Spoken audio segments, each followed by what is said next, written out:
할렐루야. 여러분들과 함께 오늘 나눌 말씀의 제목은 기쁨의 비밀이라는 제목을 가지고 우리 빌립보서 2장 12절부터 18절까지 말씀을 나누도록 하겠습니다. 사랑하는 성도 여러분, 소확행이라는 말이 있습니다. 제가 물어봤더니 오늘 아침에 우리 은찬이에게는 좀 어려웠던 단어고 우리 은유리에게는 전혀 어렵지 않은 단어였습니다. 많이들 요즘 이 얘기 하시죠. 뭔가요? 소소하지만 확실한 행복이라는 준말입니다. 예전에는 이런 얘기를 잘 하지 않았습니다. 행복이라고 하면 항상 크고 거대하고 그리고 그것들을 뭔가 채우고 뭔가 위치에 올라갔을 때 얻는 그런 행복이 아닌가라는 얘기를 많이 합니다. 그러다 보니 사람들에게는 소소한 고도 확실한 행복이 뭔가 하나씩 누려가는 것들이 중요하게 아마 느껴졌던 것 같습니다. 보통 이거는 이제 세상 사람들도 다 공감하는 그런 얘기입니다. 그런데 가만 생각해 보니까 그리스도인에게 정말 중요한 게 뭘까 생각해 보니 영확행이 아닐까 생각해 봅니다. 영원하고 확실한 행복이 무엇인가라는 생각을 해보게 되었습니다. 정말 영원하고 확실한 행복을 우리가 찾아간다고 한다면 이 땅 가운데에서 고민할 것들은 다 줄어들게 될 것이고 그리고 우리는 그 행복을 추구하면서 내가 있는 자리에서 믿음으로 나아갈 수 있는 이들을 하나씩 우리가 감당할 수 있게 되겠지요.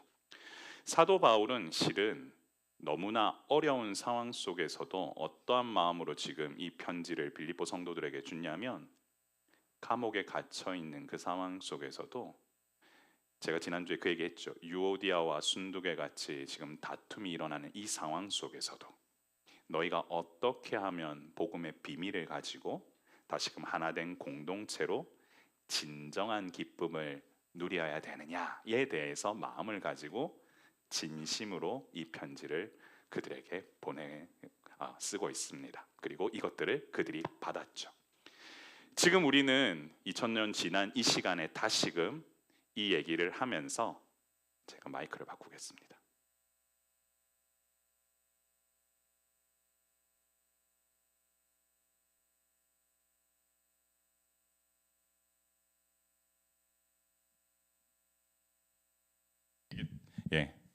괜찮죠? 네, 좋습니다. 그러다 보니까 하나님께서 우리에게 주시는 놀라운 비밀이 하나 있는데 영원하지만 확실한 행복은 우리는 어떻게 추구하면서 살아가야 될까라고 하는 그 생각을 해보게 되죠.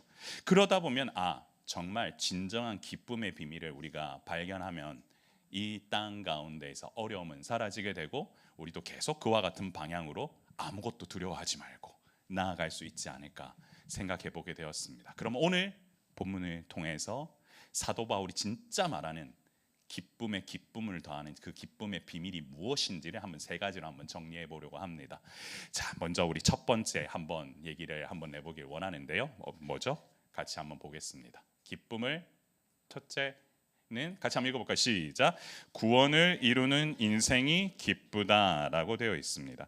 여러분 12절 하반절을 보시면요. 12절 하반절에 보면 항상 복종하여 두렵고 떨림으로 너희의 구원을 뭐하라고 되어 있습니까? 이루라고 되어 있습니다. 이 말은 구원을 잃어버릴까 봐 두려워해야 된다는 말이 아니고요. 이 말은 구원받은 우리가 하나님 앞에서 구원에 대한 확신을 가지고 삶에서 증명하면서 살라는 얘기입니다. 그래서 구원에 대해서 우리가 교리에서 가르칠 때 구원받았다, 구원받고 있다, 구원받을 것이다 라고 했을 때 이 세 가지가 다 맞는 말입니다. 과거 구원받았다 하면은 우리가 보통 뭐 얘기하면 구원의 서정 가운데서 칭의라고 해서 의롭다고 칭함을 받는다. 예수 그리스도를 믿으면 우리는 의롭다고 칭함받는 존재가 되기 때문에 구원을 받은 존재가 된 거죠.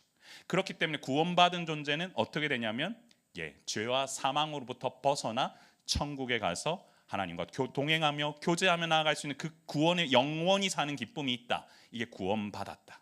그리고 이 땅을 가면서 구원을 받고 있다라고 하는 이 얘기, 현재 시제는 무엇이냐면 성화의 과정을 말하는 겁니다.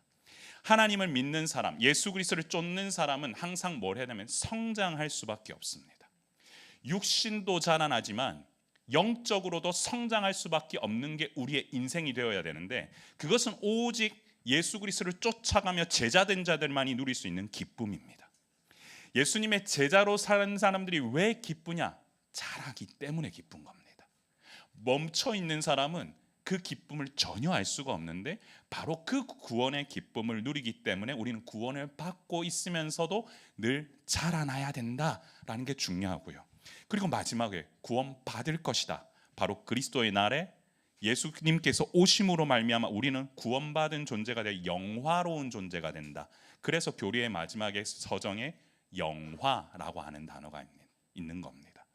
칭의, 의롭다고 칭함받은 존재가 예수님을 따라가면서 성화의 과정을 거쳐 그리고 영화로운 존재가 된다라고 하는 자체가 구원을 이룬다라고 얘기인데, 이 구원을 이루는 것을 지금 어떻게 받고 있냐면 말하고 있냐면 항상 복종하여 두렵고 뭐함으로?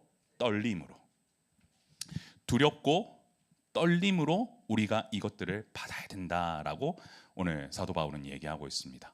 여러분, 두렵고 떨린다라고 하는 것은 하나님을 뭐 한다는 건 얘기냐면 경외하는 사람만이 느끼는 감정입니다. 하나님을 경외하는 사람은 이 구원에 대해서 무겁게 그리고 절대로 가볍게 여기지 아니하고, 그리고 그만큼 중하게 여기면서도 이 구원의 기쁨을 너무나 소중하게 다룹니다. 그렇기 때문에 처음 예수를 만난 사람이 예수님 받은 그 기쁨, 첫사랑의 기쁨이 너무 소중하듯이 그 사람이 자라나면서 누리는 기쁨도 너무나 중요하고, 그리고 그 사람이 앞으로 올 일에 대한 기대감을 갖는 거 다 중요한 겁니다. 그래서 우리가 이 자리에 와서 함께 예배 드리고 나아갈 때 두렵고 떨림으로 주님 앞에 경배하고 경외하는 자로 살아가야 될 이유가 뭐냐면 그것 자체가 뭐하기 때문에? 기쁘기 때문입니다. 근데 이렇게 사는 사람의 특징이 하나 있습니다. 뭐냐면 구원을 이루는 자, 구원받지 못하는 사람은 전혀 모르는데요, 구원받은 사람만이 누리는 그 기쁨이 뭐냐? 단단해집니다. 왜 단단해지느냐? 그 사람은 내가 계속 주님을 쫓아가면서 성장하는 그 맛을 알기 때문인데요. 빌립보서 1장 6절 말씀 한번 볼까요? 같이 한번 읽어보기 시작. 너희 속에 착한 일을 시작하신 이가 그리스도 예수의 날까지 이루실 줄을 우리는 확신하노라. 아멘. 너희 속에 그 착한 일, 복음으로 인하여 구원받는 일을 행하신 그 하나님께서 그리스도 예수님이 오시는 그날까지 이 구원의 놀라운 역사를 이루실 것인데, 우리는 이 기쁨으로 이걸 확신하면서 나아가는 사람은 흔들림이 없습니다. 그렇기 때문에 구원의 믿음 위에 서 있는 사람은 항상 뭐하냐면 단단합니다. 흔들리지 않습니다. 내가 이 단단한 신앙을 가지고 삶을 살아가기 때문에 무엇을 하든 하나님 앞에서 기쁨으로 나아갈 수 있는 겁니다. 여러분, 잘하지 않는 사람은 절대로 모르는 게 하나가 뭐냐면 내가 이 기쁨에 대해서 얼마나 소중한지를 전혀 모릅니다. 제가 이 말씀을 준비하다가 3년 전에 저희 첫째 아이 사진을 우연히 봤습니다. 완전히 꼬마입니다. 그래서 너무 귀엽고 너무 예쁘지만 지금은 많이 자랐습니다. 잘 자라고 있다는 건 뭐냐면 이제 아빠한테 할 말을 원하는 대로 자유롭게 열받으면 영어로까지도 합니다. 잘 자라고 있겠죠. 그리고 그 아이들의 삶을 통해서 하나님 뭐 좀 키우신다라는 게 작지만 않고 이제는 웬만큼 아이가 계속 성장하는 게 보이는 겁니다.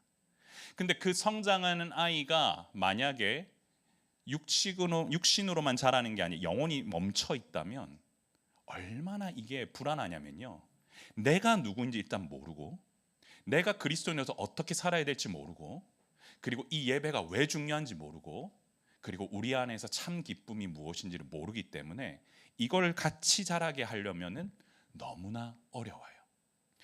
그래서 이 자리에 와서 아빠랑 같이 이 자리에서 맨 앞자리에 서있는 너희들에게도 하나님은 어떤 복을 주시기 원하냐면 이 믿음의 성장 그리고 어떤 세상 풍파 속에서도 흔들리지 않도록 하나님 뭐 하신다? 너희들을 자라게 하실 거라는 겁니다. 그래서 우리는 어떻게 받아야 되느냐?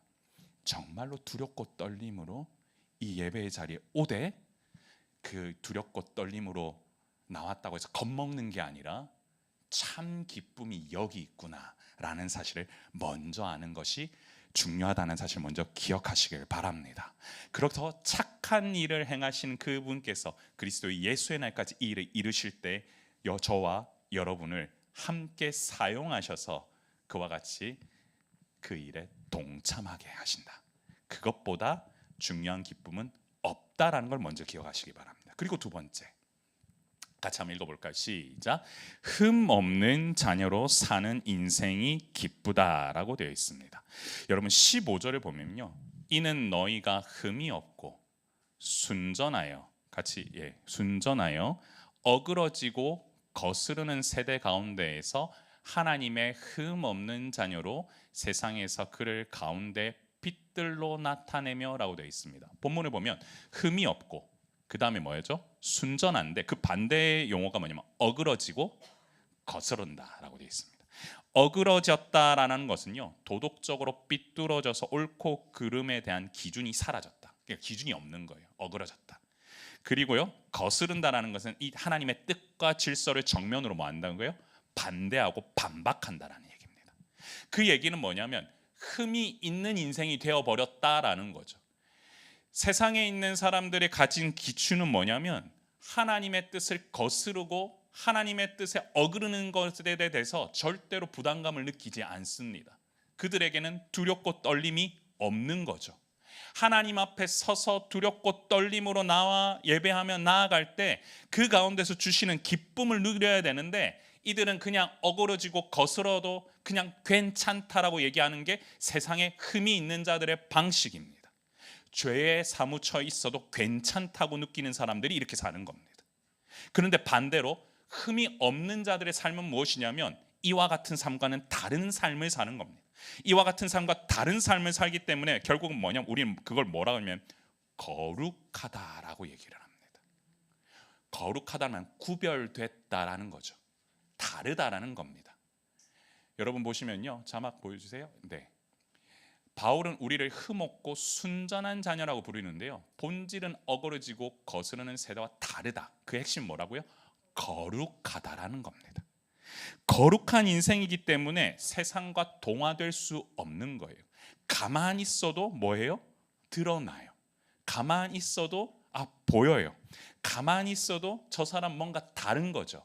그래서 베드로는 2장 9절에 베드로전서 2장 9절에 뭐라고 얘기하냐면 그러나 너희는 뭐라고 할 때 있습니까? 택하신 족속이다. 그리고 뭐라고 합니까? 왕 같은 제사장들이다. 그리고 너희가 거룩한 나라를 이루고 그의 소유된 택함 받은 백성이기 때문에 이제는 너희를 그냥 어두운 데 내버려 두지 않겠다. 거스르고 어그러지는 세대 가운데 동화되도록 하지 않겠다. 그의 기이한 빛에 들어가게 하신 그 이 아름다운 덕을 선포하게 하기 위해서라도 너희를 뭐 하겠다? 건져내겠다라는 겁니다. 그렇기 때문에 구별함을 받은 사람은 다를 수밖에 없고 그 다르기 때문에 그 거룩한 나라이자 소유된 백성으로 사는 것은 너무나 뭐하냐면 특별합니다. 제가 오늘 여러분들에게 말씀드리고 싶은 두 번째가 하나님의 자녀로 사는 인생은 뭐하다고요? 특별합니다. 왜 특별하냐? 제가 많은 또한 성도들과 예전에 교제를 하면서 느낀 게 하나 있습니다. 앞부분에 나의 타이틀을 꾸밀 수 있는 수식어가 많으면 많을수록 사람들은 자기가 뭘 했다라는 설명을 길게 얘기합니다. 나는 이런 일을 했었고요, 이런 대학을 다녔고요, 내 전공은 뭡니다, 그리고 어떻게 살았고요, 어떻게 이제 앞으로 갈 겁니다. 설명을 길게 합니다. 나쁘다는 게 아닙니다. 그렇게 살아온 게 그 사람이 뭡니까? 흔적입니다. 근데 거기에 마지막에 기도 제목을 하나 내는데 어떤 사람은 목사님 기도해 주십시오, 요거를 달게 기도해 달라고 하는 사람의 기도 제목이 있고요, 어떤 사람은 목사님 이제 와서 애들을 잘못 키운 것 같습니다, 이게 아니라 우리 아이들이 정말로 그리스도 안에서 신앙을 가질 수 있도록 인도해 달라고 기도해 주시는 분이 있습니다. 그게 왜 다르냐면요, 앞에 수식어가 많이 붙는 인생을 산다고 해서 그 아이가 그 인생이 특별하지 않습니다. 진정한 특별함은 어디서부터 나오냐면 내가 어떠한 존재인지를 뚜렷하게 아는 사람은요, 그 앞에 수식어와 타이틀이 뭐가 붙는다고 하더라도 그렇게 삶을 반짝반짝반짝하게 주변에서 보고 주변에서 말해주고 주변에서 그와 같이 살 수 있도록 오히려 뭐 하냐면 너는 그런 존재구나라고 인정해 줄 때 그 사람의 인생이 뭐 하냐면 특별해지는 겁니다.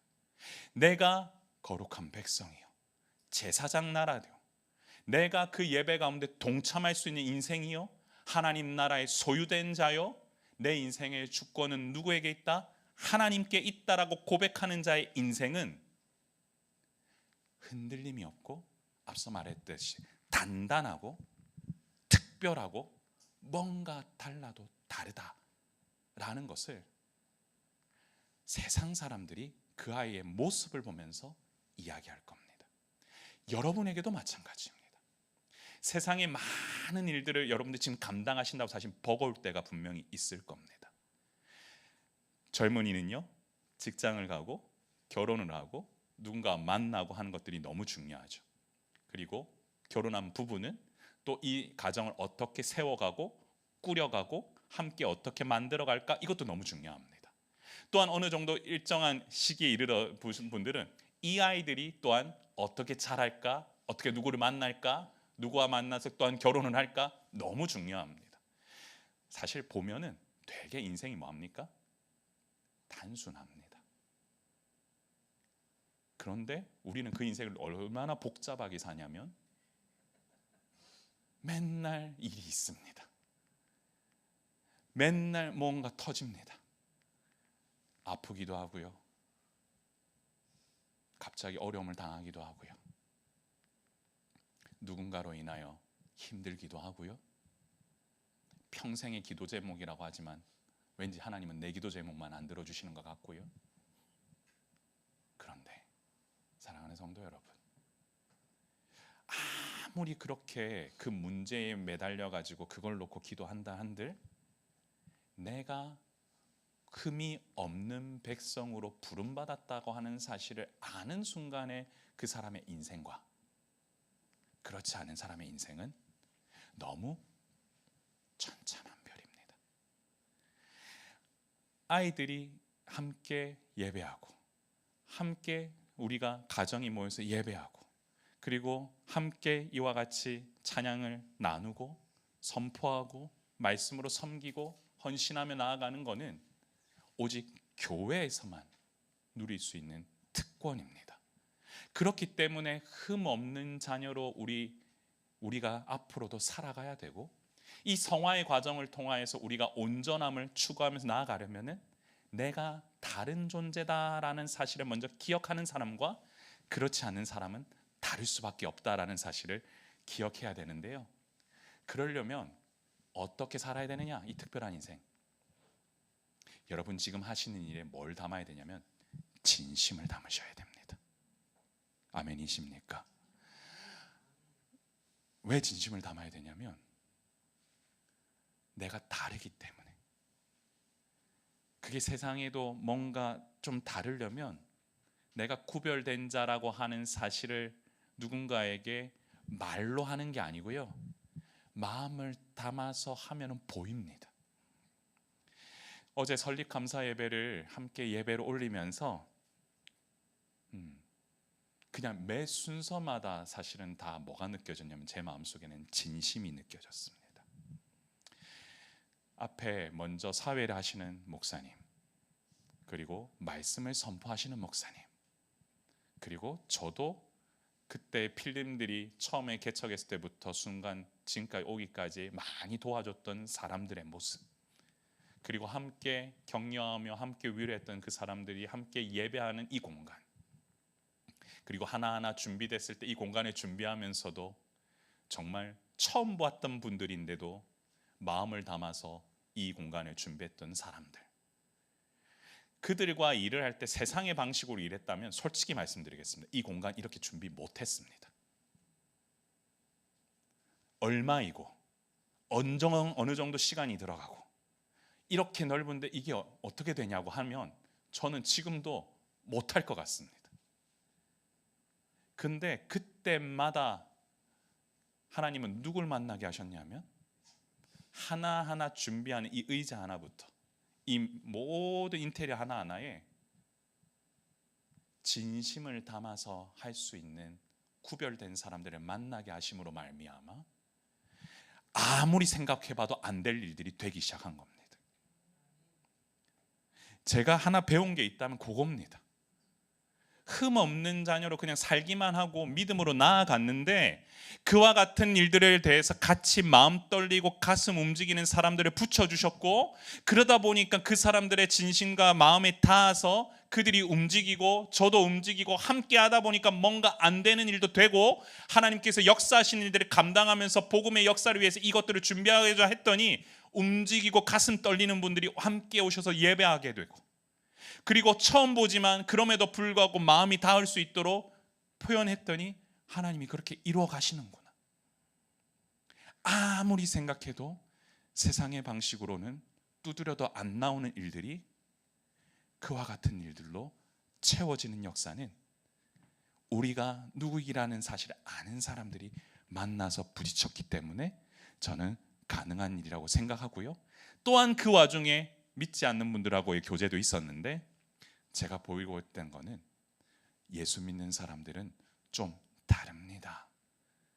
그 진심이 닿으면 그분도 다시금 예배하는 공간에 나와 뭐 하겠습니까?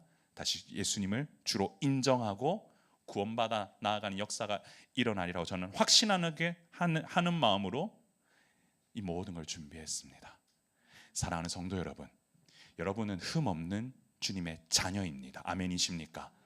그 사실을 인정하신다면 특별하다는 사실을 기억하시고 그 특별함을 마음에 담아 진심으로 세상 가운데 보이시면서 나아가면 그 사람들이 여러분의 말에 힘이 있다는 사실을 아시고 그 말씀의 권위를 통하여 여러분들을 그냥 놔두지 않고 정말 특별한 존재로 여겨주신다는 사실을 믿으시길 바랍니다. 그래서 세 번째로, 이와 같은 기쁨을 누린다면 마지막 같이 한번 읽어볼까요? 시작. 헌신과 섬김 속에서 사는 인생이 기쁘다. 여러분 빌립보서 2장 17절 우리 본문 중에서요 보면요, 만일 너희 믿음의 재물과 섬김 위에 내가 나를 뭐로 드린다고 되어 있습니까?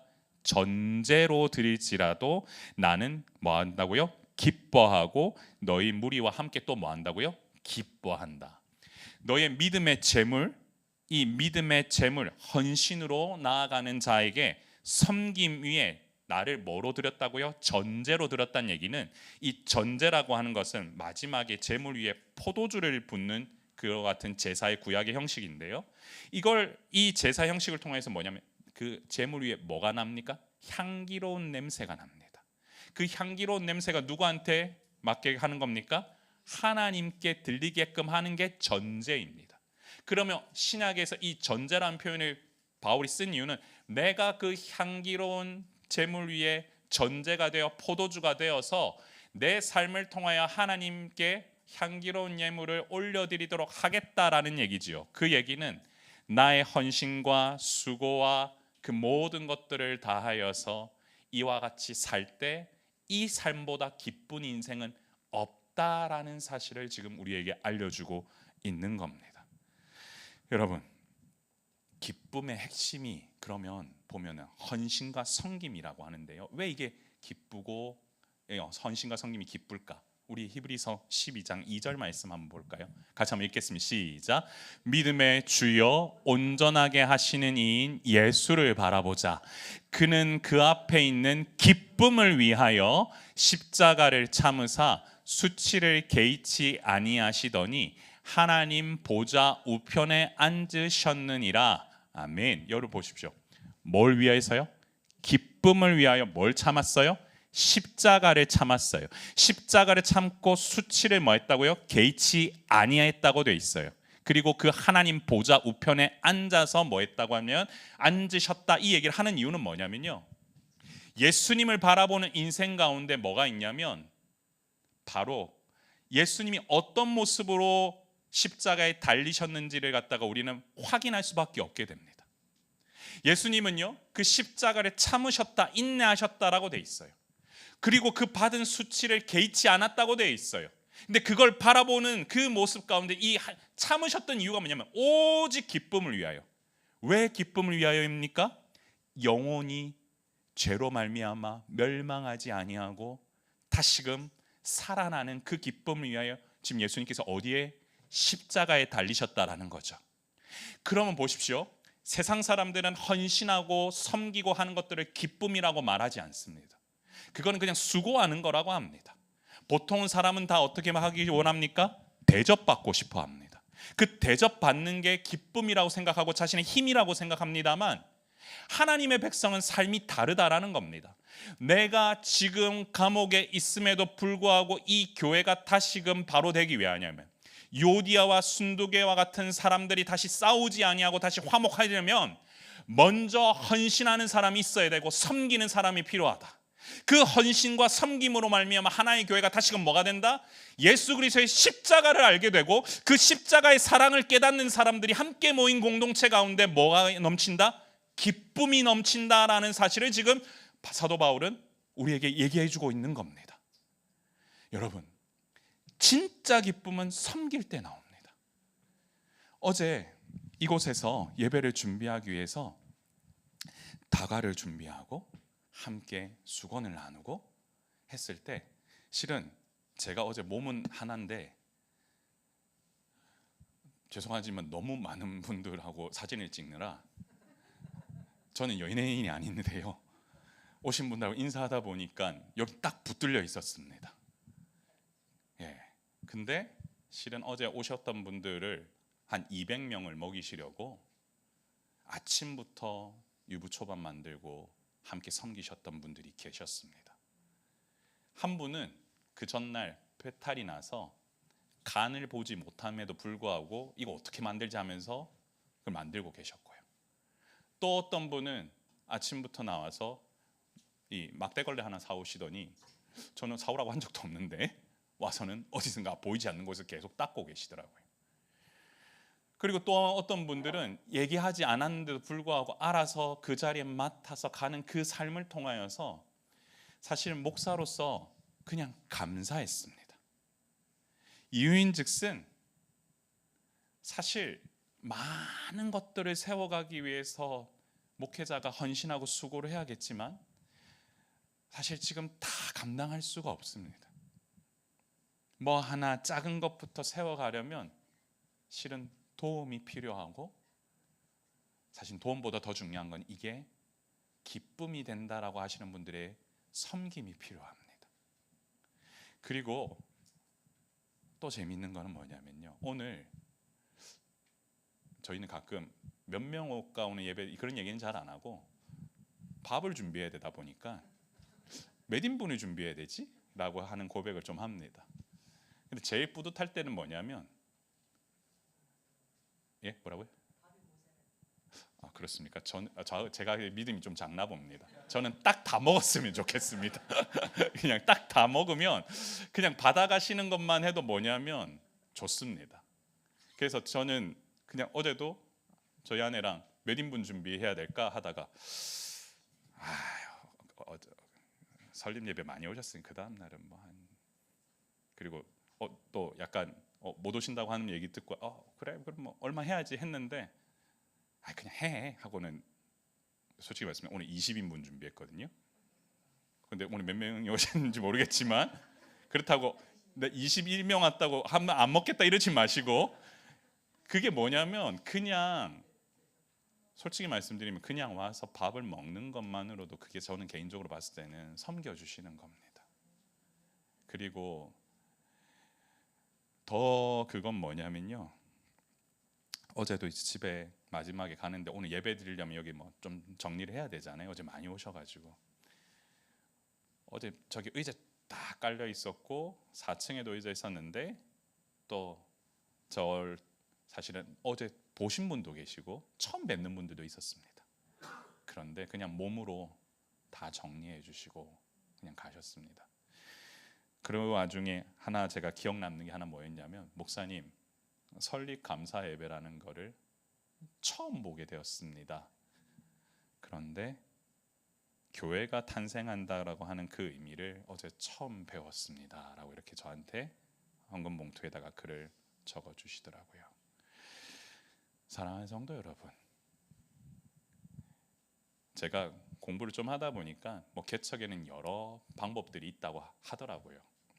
목사 단독으로 하는 그런 개척도 있고, 아니면 어떤 모교회에서 팀으로 이렇게 와서 섬겨주고 가는 방법도 있고, 아니면 또 요즘은 많이들 어떤 교회가 덩어리째 조금 나와서 하는 개척도 있고, 그리고 어떤 교회는 개척만 해주면서 가면서 거기서 모으고 전도하고 세우고 본인들은 또 나오는 여러 가지 있다고 하더라고요. 그 외에도 여러 가지 방법들이 있습니다. 한국은 보통은 목회자가 먼저 깃발을 꼽는 경우가 많습니다만, 실은 많이들 그래서 어제도 저하고 정말 친한 우리 누구라고 말하면 바로 아실 분이 목사님은 정말 개척할 줄 몰랐어요 라고 하시는 분이 한 분 있었습니다. 저하고 미국에서 칼 세미나 때 같이 많은 교제를 하고 했던 분인데도, 그러면 저는 이제 마음으로 뭐라고 하냐면, 제가 그때 너무 많이 놀았군요. 그런 진심 어린 얘기는 하지 못하고 그냥 그랬군요 라는 부분이 있고, 또 저희 아내에게도 이 어려운 시기에 이렇게 하냐라고 걱정해 주시는 분도 계시지만요, 제가 느슨히 말합니다. 오정희 목사님은 좀 긍휼해 보여야 된다고 얘기를 했는데, 죄송하지만 제 얼굴에 지금 기쁨이 넘치십니까? 아니면 지금 뭔가 우울해서 슬픔이 넘쳐 보이는 것 같습니까? 이유는 하나입니다. 함께 예배할 수 있는 그와 같은 사람들이 함께 모여서 함께 마음을 나누고 그와 같은 섬김의 공동체를 함께 세워가고 믿음 안에서 가는 것, 그리고 그와 바탕에는 뭐가 있습니까? 헌신과 섬김으로 내가 전제가 될지라도, 포도주가 되어도 그 제물의 향기로운 냄새가 나서 하나님께 받기만 하신다면 그걸로 뭐하다? 충분하다. 그래서 여러분, 헌신과 섬김은 뭐하냐면 되게 뭐하냐? 볼까요? 기쁨이 배가 되는데 헌신과 섬김으로 되는 경우는 뭐다? 위대한 겁니다. 자기를 거기에 뭐 해야 되는 거예요?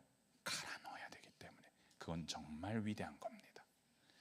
일반 기업의 CEO, 대표, 그리고 오너들도 자기의 기업이 잘 살아나기 위해서는 뭐하냐면 보통 그런 시간을 가집니다. 그래서 더 그레이트한 기업이 되기 위해서 많이들 그와 같은 시간을 위해서 우리가 위대한 일을 합니다 라고 얘기하는데요, 여러분, 그것보다 더 위대한 일이 뭐냐면 한 사람을 위하여 십자가에 죽으신 예수 그리스도의 그 사랑을 전하고 그와 같은 공동체를 세우고 함께 마음 모아서 복음의 진전을 위해서 나아가는 그 삶을 사는 것, 여러분 인생 가운데 그와 같은 삶을 사는 마음의 중요함을 안다면 하나님은 여러분의 인생을 뭐하게 하신다? 위대하게 하신다라는 사실을 믿으시길 바랍니다. 여러분, 다른 게 위대한 게 아닙니다.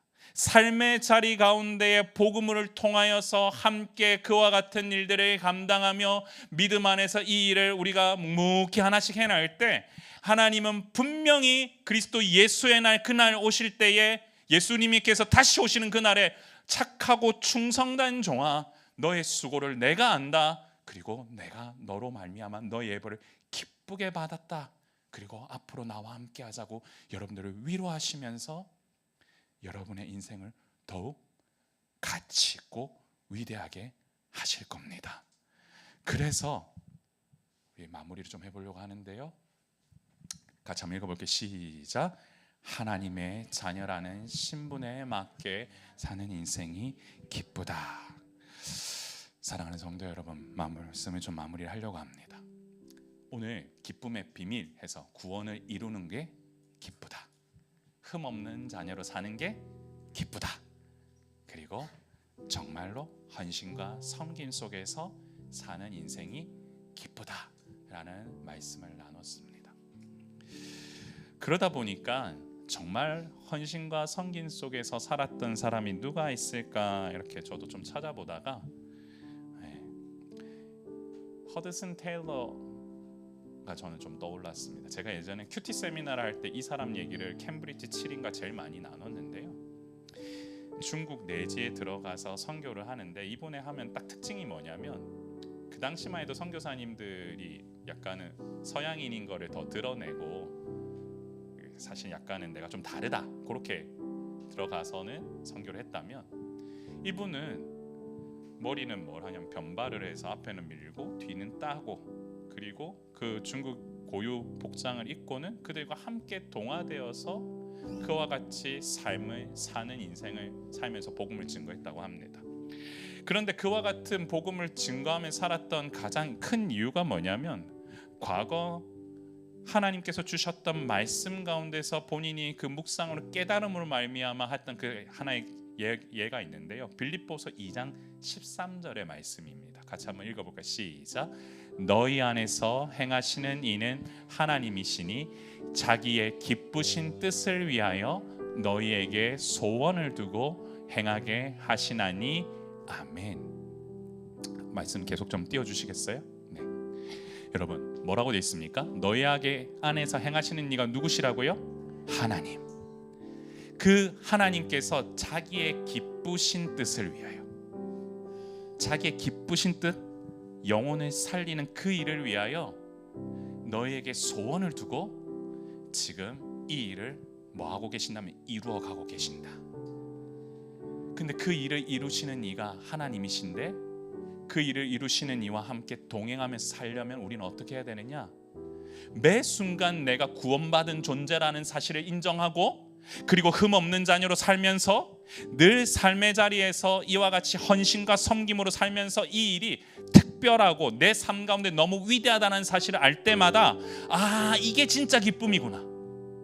그냥 잠깐 누리는 소소한 그 기쁨을 넘어서는 영원한 기쁨이구나.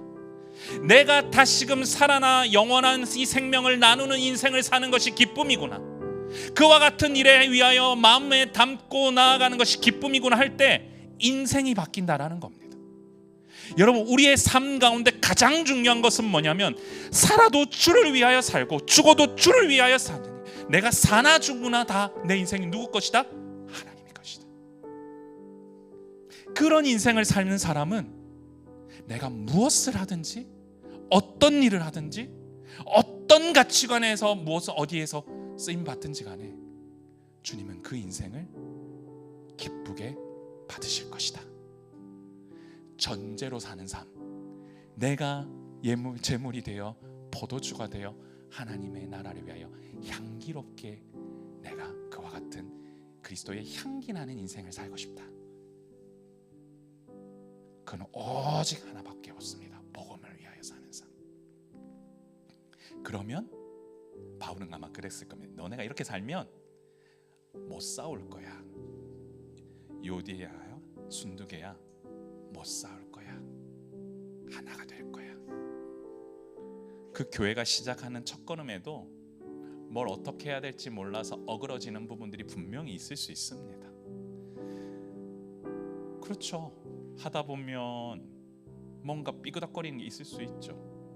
어제 아무도 모르지만 저와 은율이만 아는 어제 예배 준비 하나 펑크난 게 뭐였냐면 원래 어제 우리 이사 선생님이 여기 했던 거를 제가 자막을 미리 다 준비해 놓고 그리고 또 우리 영상 축사 가운데 제가 음악 백그라운드도 다 넣어 놨거든요. 예배하기 50분 전인데 그 파일이 어디 갔는지 날아갔는지 없는 겁니다. 그래서 막 이제 자막을 막 치고 있었어요. 앞부분에 찬양할 거를. 근데 제가 가만히 있으면 어떤 일이 벌어졌겠어요? 조 목사님 여기 누구 오셨습니다. 예.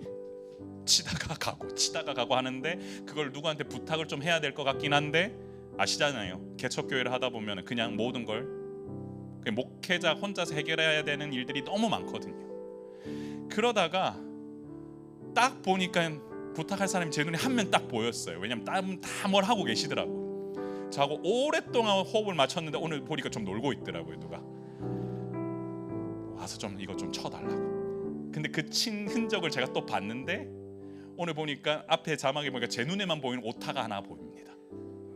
네. 그런데 이게 뭐냐면 사실 준비를 다 해놨어요.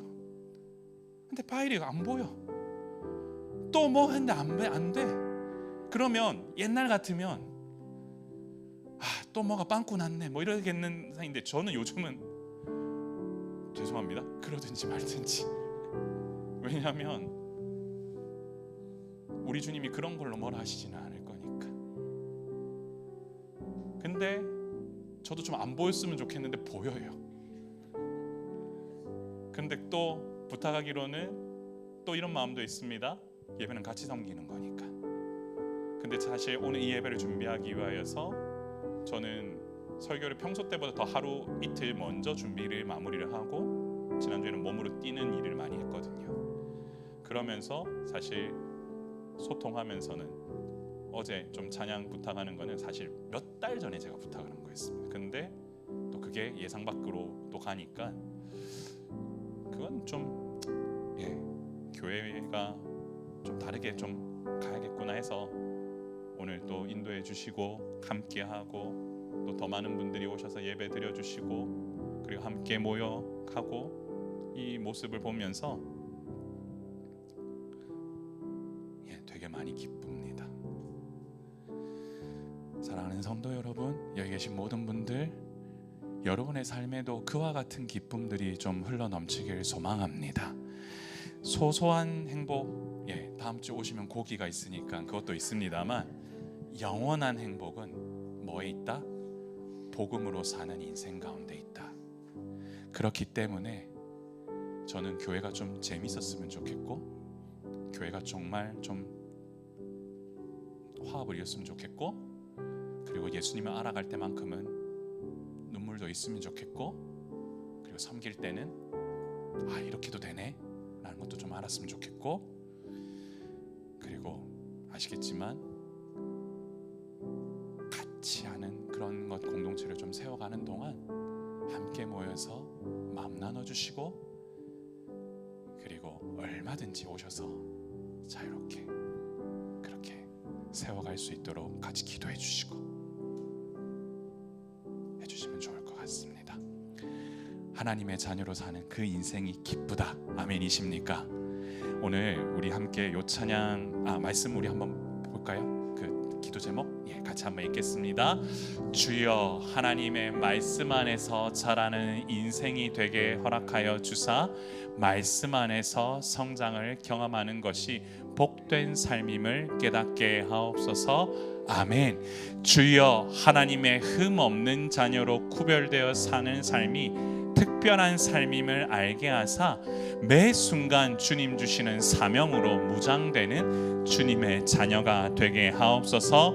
아멘. 주여 섬김과 헌신으로 사는 삶이 위대한 삶임을 알게 하사 내 안에 역사하시는 놀라운 인들을 통해 선한 영향력을 끼치는 주님의 자녀가 되게 하옵소서. 아멘. 사랑하는 성도 여러분, 우리 말씀 주신 이 기도 제목 가지고 핵심은 이겁니다.